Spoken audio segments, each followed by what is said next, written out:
Media మిత్రులకు అందరికీ good morning అండి. మీ అందరికీ ఇక్కడ ప్రెస్ మీట్ పెట్టడానికి ముఖ్య కారణం ఏంటంటే, ఇందాకే మేడం గారు ఒక మాట చెప్పారు, ఆంధ్రప్రదేశ్ రాష్ట్రంలో స్వేచ్ఛ లేదు, ఎందుకు లేదు అని నేను అడిగితే ఆమెకు ప్రశ్న, సార్ నేను మరొక లాకప్ డెత్ కేసు లాగా మారాలనుకోవట్లేదు, ఆల్రెడీ మీరు చూసిందే విజయవాడలో ఏం జరుగుతుంది ఏంటి అని చెప్పేసి అని ఆమె నాకు చెప్పినప్పుడు, ఇది విజయవాడకు ఒకటే పరిమితమైన ఇష్యూ కాదండి. ఆంధ్రప్రదేశ్లో లా అండ్ ఆర్డర్ ఎవరి కంట్రోల్లో ఉంటుందంటే చీఫ్ మినిస్టర్ కంట్రోల్లో ఉంటుంది. అక్కడ ఏం స్కీమ్ నడుస్తుందో తెలుసా ఎవరికైనా? ఎఫ్ఐఆర్ పెట్టు క్యాష్ పట్టు. తెలుసా అర్థం ఏంటిది మీడియా మిత్రులకి? ఒకసారి ఎవరో అంటే మనం ఇది వరకు చూసాం, దొంగలు పడి దోచుకొని వెళ్ళిపోయేవాళ్ళు, వాళ్ళని పోలీసు వాళ్ళు పట్టుకొని విచారించి బాధితులకి దగ్గర నుంచి ఉన్న ఏవేవైతే వస్తువులు పోయాయో రికవరీ చేసి వాళ్ళకి ఇచ్చేవాళ్ళు. ఇది మనందరికీ తెలిసిన ప్రక్రియ. కానీ కాలక్రమేణా మారిపోయిన తర్వాత ఈ కూటమి ప్రభుత్వం వచ్చేసి ఒక బ్యూటిఫుల్ స్కీమ్ ని తీసుకొచ్చింది. ఏంటిరా అది అంటే, సివిల్ డిస్ప్యూట్స్లలో, కమర్షియల్ డిస్ప్యూట్స్లలో, అదేవిధంగా ఆంధ్ర రాష్ట్రంలో డబ్బులు ఏ విధంగా సంపాదించాలి అంటే లీగల్ సిస్టమ్ని ఎలా వాడాలి అనేది బాగా నేర్చుకున్నారు, అవగాహన పట్టేశారు. అయితే దాన్ని ఏ విధంగా వాడాలి అంటే, ఒక లా అండ్ ఆర్డర్ని మాత్రం అడ్డం పెట్టుకొని వాడచ్చు. ప్రజలు దేని గురించి భయపడతారు? ఓన్లీ ఒక పోలీస్ వాళ్ళ దగ్గరే భయపడతారు. పోలీస్ వాళ్ళకి పవర్ ఎలా వస్తుంది? ఎవరో ఒక గాలిని పడే దానయ్య, అన్నయ్య, ఎల్లయ్య, మల్లయ్య, పుల్లయ్య వచ్చి వాళ్ళ చేత కూర్చోబెట్టుకుని ఒక కంప్లైంట్ రాయించుకొని ఇవ్వండి ఇలాంటి ఎఫ్ఐఆర్ కడతారు. 2 నిమిషాల్లో ఎఫ్ఐఆర్ కడతారు. కట్టేసి దీనికి పెట్టుకునే పేరు ఏంటంటే వీళ్ళు ఇన్వెస్టిగేషన్. ఏం పేరు పెట్టుకున్నారు? ఇన్వెస్టిగేషన్. ఇన్వెస్టిగేషన్ అనే ప్రక్రియలో వాళ్ళు లాని ఫాలో అవ్వరు, రూల్స్ని ఫాలో అవ్వరు, సర్క్యులర్స్ని ఫాలో అవ్వరు, సుప్రీంకోర్టు గైడ్ లైన్స్ని ఫాలో అవ్వరు, ఆఖరికి వాళ్ళ పోలీస్ మాన్యువల్స్ని కూడా ఫాలో అవ్వరు. ఎందుకు ఫాలో అవ్వరు? స్కీమ్ ఉంది కదా, ఎఫ్ఐఆర్ పెట్టు క్యాష్ పట్టు. ఈ స్కీమ్లో వాళ్ళు చేయాల్సిన దందాలు ఏంటి అంటే, ప్రతి చోట, ముఖ్యంగా ఆంధ్రప్రదేశ్లో విజయవాడలో ఈరోజు ఏదైనా జరుగుతుంది అంటే ప్రజలందరూ గమనించుకోవాలి, అక్కడ లా అండ్ ఆర్డర్ పోలీస్ వాళ్ళు లేరు.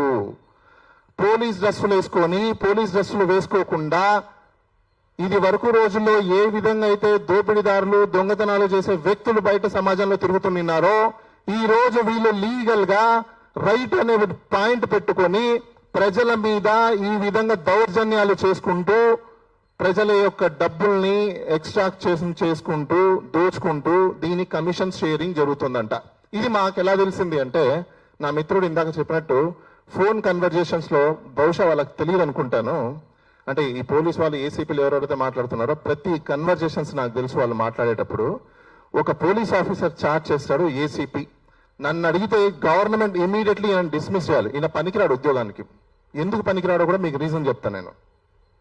ఎందుకంటే బేసికల్ గా పోలీసు వాళ్ళకి ట్రైనింగ్ ఆంధ్రప్రదేశ్లో లేవు. నేను ఎన్నోసార్లు మొత్తుకున్నా, వాళ్ళకి ట్రైనింగ్ లేదు.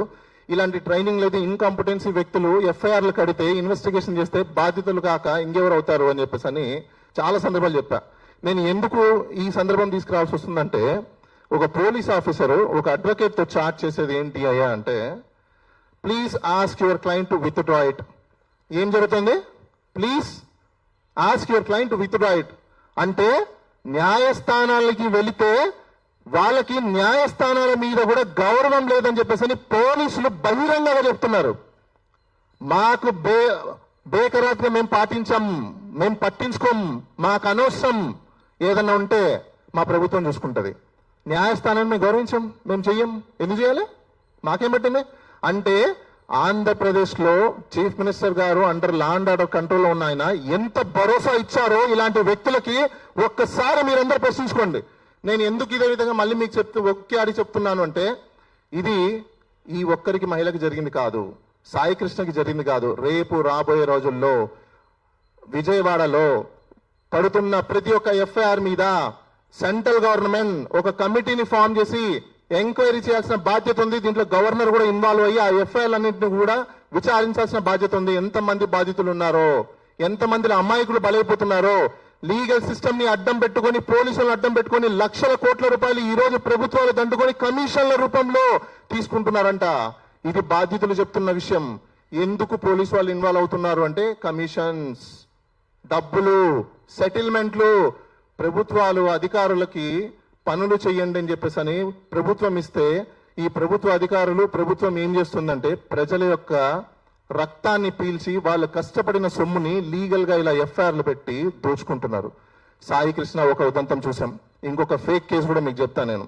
అది ఫేకా లేకపోతే జెన్యూనా ఇంకోటి మనం పక్కన పెడితే, యూట్యూబర్ ప్రశ్న ఆయనను కూడా తీసుకెళ్లి కేసులో చాలా 2-3 కేసులు పెట్టారు.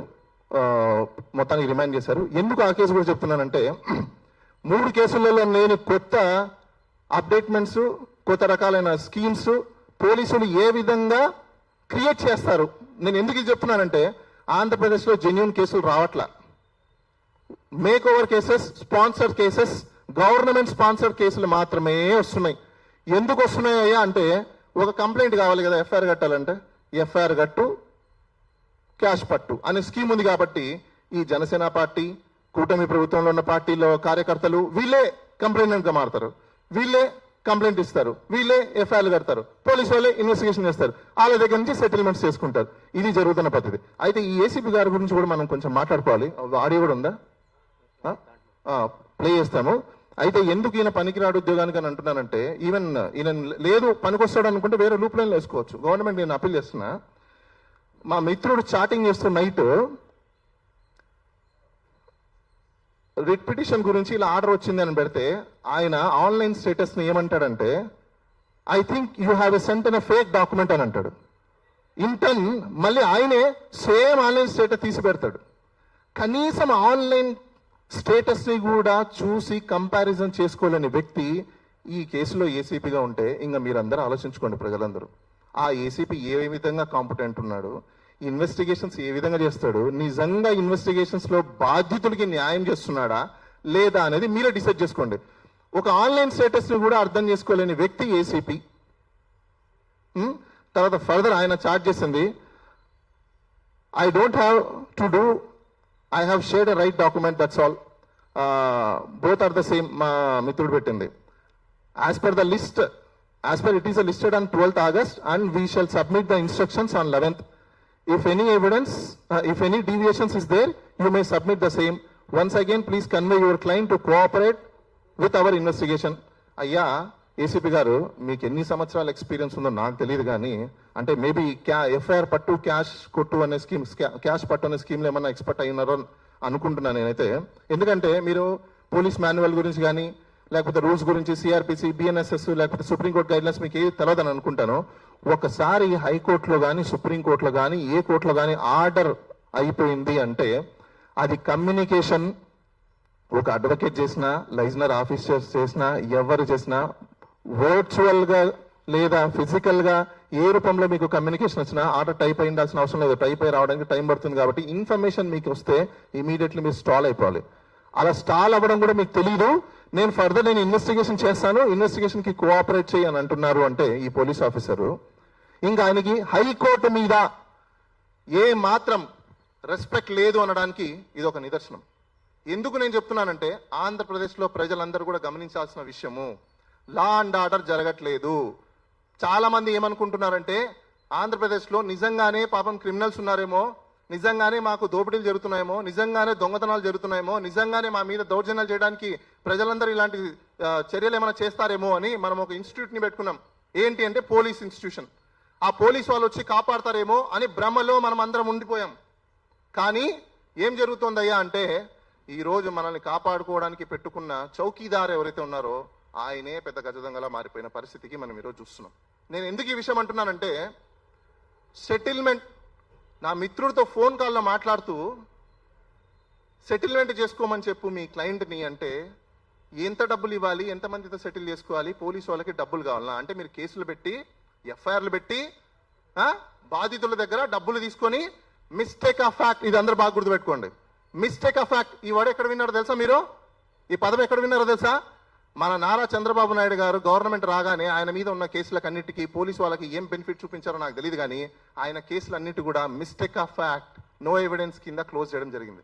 అంటే పోలీసు వాళ్ళు ఏ విధంగా, అధికారులు ఏ విధంగా ఈ ప్రభుత్వానికి దాసోహం పలికి లా అండ్ ఆర్డర్ని, న్యాయాన్ని, చట్టాన్ని పక్కన పెట్టి అధికారులకి, ప్రజెంట్ గవర్నమెంట్లో ఉన్న వ్యక్తులకి తొత్తుల్లా పనిచేస్తున్నారనే దానికి నిదర్శనం.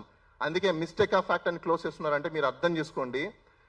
ఆంధ్రప్రదేశ్ రాష్ట్రంలో పోలీసు వాళ్ళు అనుకుంటే ఏదైనా చేయొచ్చు అన్న దీంట్లోకి వచ్చేసారు. అయితే ఇక్కడ ఇంకొక విషయం కూడా నేను గమనించాలి. ప్రతి ఒక్క పౌరుడు తెలుసుకోవాల్సిన విషయం, ఎఫ్ఐఆర్ కట్టేశారు కాబట్టి మనం భయపడాల్సిన అవసరం లేదు.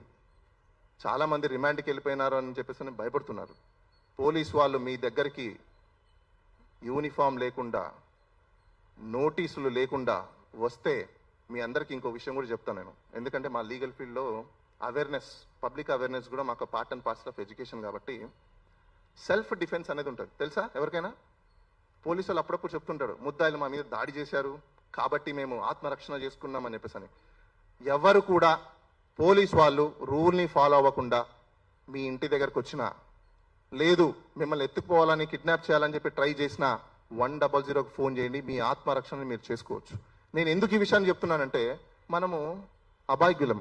ఎందుకు అభాగ్యులం అంటే వాళ్ళు 5 మంది 6 మంది వచ్చేస్తారు, ప్రైవేట్ కార్లు తీసుకొచ్చేస్తారు, ఎత్తుకెళ్ళిపోతారు, పక్కన వాళ్ళు ఎవరు ప్రశ్నించరు. ఇది మనం ఉన్న సమాజం. ఆంధ్రప్రదేశ్లో ఈరోజు అందరూ ప్రతి ఒక్కరు కూడా మేల్కోండి. నేను ఇంకోటి కూడా పొలిటికల్ పార్టీలకు కూడా నేను అప్పీల్ చేసేది ఏంటంటే, దీని మీద మీరు ఒక ఫ్యాక్ట్ ఫైండింగ్ కమిటీని వేయండి. వేసి గవర్నర్ గారికి ఒక రిప్రజెంటేషన్ ఇవ్వండి. మేము కూడా ఒక రిప్రజెంటేషన్ ఇస్తాం ఆయనకి. ఆంధ్రప్రదేశ్లో ముఖ్యంగా విజయవాడ, అమరావతి, క్యాపిటల్ చుట్టూ పరిసరాల్లో ఉన్న పోలీస్ స్టేషన్ల అన్నింటి ఎఫ్ఐఆర్ల మీద, బాధితుల మీద ఎవరైతే కంప్లైంట్ పెట్టిన వాళ్ళ మీద అన్నిటి మీద కూడా ఒక హై పవర్ సెంట్రల్ గవర్నమెంట్ చేత ఒక కమిటీని వేసి ఎంక్వైరీ చేయాల్సిన అవసరం అయితే చాలా ఉంది. ఎందుకు అంటే సెటిల్మెంట్లకు అడ్డాగా మారిపోయింది ఈరోజు విజయవాడ కమిషనరేట్. అయితే నేను దీంట్లో ఎవరి భాగస్వామ్యం లేదు అని నేను చెప్పను. విజయవాడ కమిషనరేట్ల కమిషనర్ గారి భాగస్వామ్యం కూడా దీంట్లో ఉంది. వై ఐఎమ్ అడ్రస్సింగ్ డైరెక్ట్లీ ఈ ప్రెస్ మీట్లో ఎందుకు అడ్రస్ చేస్తున్నానంటే, ఈమెయిల్స్, వాట్సాప్ గవర్నెన్స్ అని మన చాలా చంద్రబాబు నాయుడు తీసుకొచ్చారు. మరి వాట్సాప్ గవర్నెన్స్ అంటే అర్థం ఏంటండి? ఏ టెక్నాలజీలో ఉన్నప్పుడు ఇన్స్టెంట్ ఈమెయిల్స్ పెడితే కంప్లైంట్లు, ఏం సార్ నిద్రపోతున్నారా మీరందరూ? ఈమెయిల్స్ చూసుకోరా? ఓన్లీ కాల్ పొద్దున్నే 6 గంటలకు లేచి మీ స్టాఫ్తో ఒకటి కాల్ మాట్లాడుకోవడానికి ఒకటే ఉంటాయా? ఎంతమంది లాకప్లో ఉన్నారు, ఎంతమంది బయటకు వెళ్ళిపోయారు, ఎంతమంది మీ ఈరోజు కేసులు టార్గెట్లు ఏంటి, ఎన్ని కేసులు పెట్టాలి, ఇవేనా చూసుకుంటారు? మీకు ఈమెయిల్స్ వస్తే, కంప్లైంట్స్ వస్తే పట్టించుకోరా? ఆమె బాధితురాలి యొక్క ఆఫీస్ మీదకి సర్చ్ చేసేదానికి ఒక వారెంట్ లేకుండా, నోటీస్ లేకుండా వస్తే పోలీస్ వాళ్ళు దాని మీద కంప్లైంట్ ఇస్తే ఈ రోజు వరకు యాక్షన్ తీసుకోలేదు. అంటే పోలీస్ బాస్ ఏ విధంగా వాళ్ళ యొక్క స్టాఫ్ని అష్యూరెన్స్ ఇచ్చున్నారో మీరు అర్థం చేసుకోండి. అయితే ఈ పోలీస్ బాస్ అష్యూరెన్స్ ఇవ్వడానికి ఈయనకి ఎవరు అష్యూరెన్స్ ఇచ్చి ఉండొచ్చు? పైన లా అండ్ ఆర్డర్ హెడ్ ఎవరు? చీఫ్ మినిస్టర్ గారు. అంటే ఆంధ్రప్రదేశ్ రాష్ట్రంలో మీరు ఏమైనా దోచుకోండి, మీరు ఏమైనా చేసుకోండి. ఈరోజు ఒక మంచి స్కీమ్ నడుస్తుంది, ఎఫ్ఐఆర్ పెట్టు, క్యాష్ పట్టు. అంటే ఇప్పుడు ఏంటి, ఆంధ్రప్రదేశ్లో ఎవరైనా కూడా లీగల్గా డబ్బులు ఏ విధంగా ప్రజల నుంచి దండుకోవాలి అన్నదాన్ని